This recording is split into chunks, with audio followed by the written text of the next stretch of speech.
Hey y'all, we are back with the small little blue square.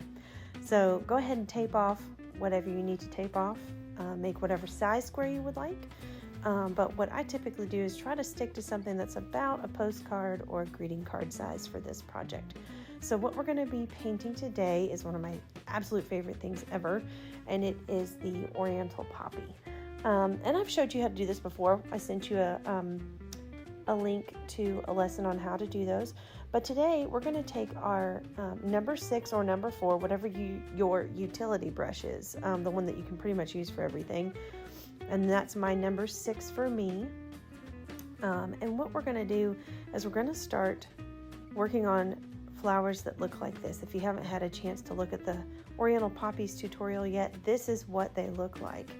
They look like butterfly wings or gossamer or silk or whatever, tulle, whatever you want to call it. They're just beautiful. And so what I'm going to do is take my utility brush, and you can see I'm pulling up a petal shape with some water here. Now there's 2 ways to do these petals. You can start with water and then flood it with your color, which is really fun to watch because it just kind of goes pew. Yep, it's fun. It's therapeutic for me. I love it.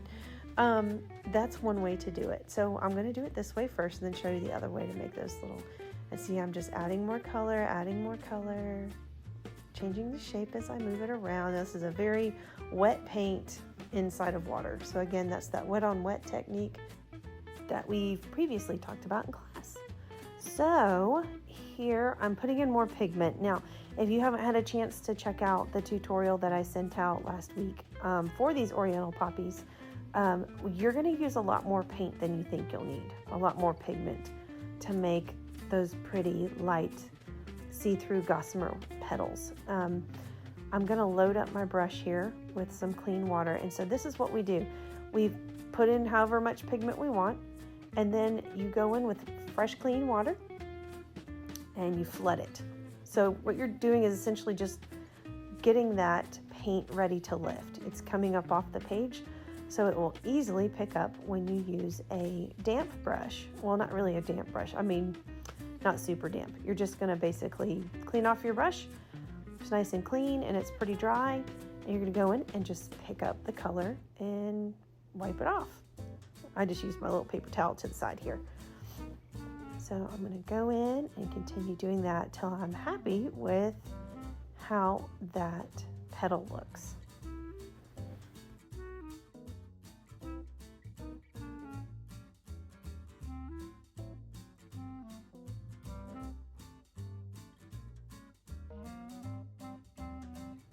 Awesome. So what we're going to do now is let that petal dry, because we can't really touch it now until it's completely finished drying. All right, so I want to make a little guy over here. Now, this is that second technique with making these. I did the wet on wet before. This is wet on dry, and what I did was just load up my brush with a ton of really wet paint, and I'm putting a good bit of color in there. Okay, just loading that up. Getting it ready. Okay, now, since I've got the color that I want in there, I'm flooding it with some water. Again, we're just lifting that paint off the paper so that we can go in with a clean brush and just take all that out of there. Okay. Again, ooh, look at those edges. I love that. I kind of prefer this method to the wet on wet just because I feel like it leaves more defined edges. And I'm able to actually lift more out of the middle. Not sure why, but that's kind of why I prefer it. I feel like it has more defined edges when you use the wet on dry technique. Okay, and this little guy right here is probably going to be on the same stem as this large flower above it. So that's what I'm going to do here. Just load that up with some color. And that's very wet paint, as you can tell. Now, pretty much, I don't really think I need to add any water, honestly. I think all I'm going to do here is just start getting it ready to lift. Yep. Oh, yes. It's lifting very easily I love it. I love it. Yeah, guys, this is so satisfying. It's so fun. I can't wait for you to see how this all comes together. Okay, so I've got those colors, that leaf, or petal rather, pretty much where I like it. Okay. So now we're going to come down over here, make another little flower. This guy on the bottom is going to be really dark. And I wanted to show you something with this. I'm going to load this up with a ton of color. And this is typically how I make these, is with a lot of color and a lot of bright colors. But the card we're making today is actually an I miss you card. So I wanted to paint it blue, but look how much blue I just put on that page. I know, panic, right?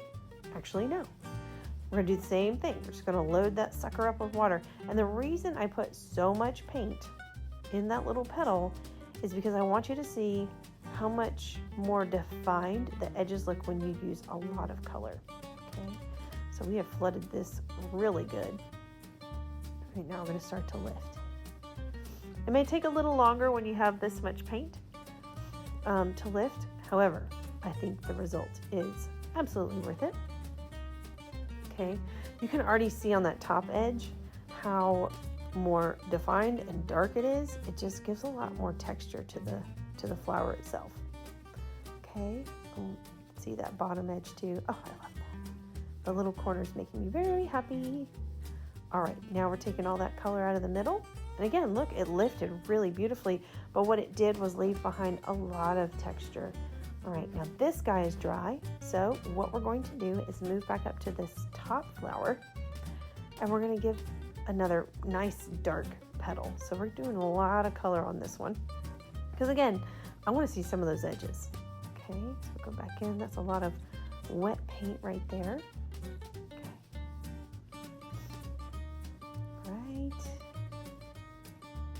Make it nice and happy. It's a nice leaf, or a petal rather. I love this paint. This is seriously the most fun paint I think I've ever painted with. And I've painted a lot. Like, I don't know why I love this brand so much, but it's just so vivid and so, like, I don't know, it just makes me really happy.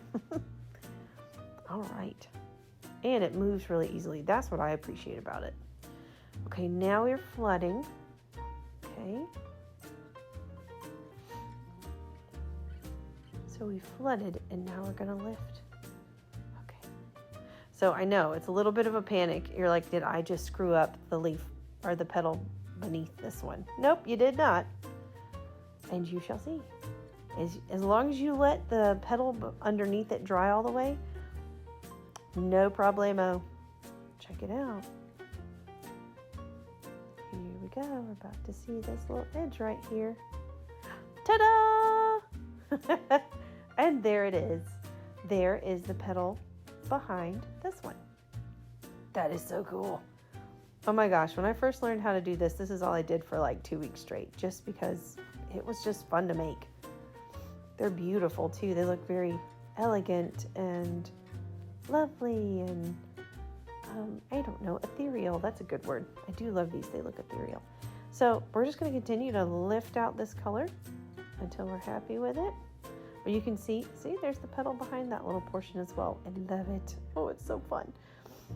All right, so now we're just going to continue doing this with the rest of the flowers that we have on the page. And then we'll get to how we create the stems for these. And you could put leaves on this if you wanted to, but I actually typically don't put leaves on these because poppies don't necessarily have leaves on them. They have like little hairs and things like that on the stem, but they don't necessarily have leaves. I don't think.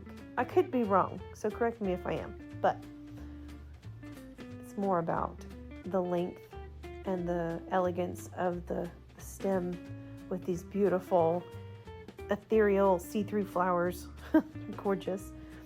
And don't be afraid to get adventurous with the position of your flowers. Like this big old leaf that I just did is kind of cradling everything, and this one's kind of just falling off, you know? It's falling off from the center. Just get adventurous with it. You never know what it's going to look like. I am super happy with how these are turning out. Okay, and we're lifting, and I think we've lifted everything that we wanted to off that flower. Now we're going to get started with the stems. Now there's two ways to do this. I love this little detail brush that I have, and I've mentioned these brushes before in my videos, but if you have any questions, you can ask me in class tonight. Also, these pens, okay, we've used these before in class as well. These are the micron pens, and I like to use these because they are archival ink. They do not run when they get wet after they've dried. However, if all you have is a little fine tip Sharpie, use that. As long as it's dry, it should work. Okay, so now we're making the little bud, the little base of the bud, and then we're just going to go straight down. Shoop. Okay, all right.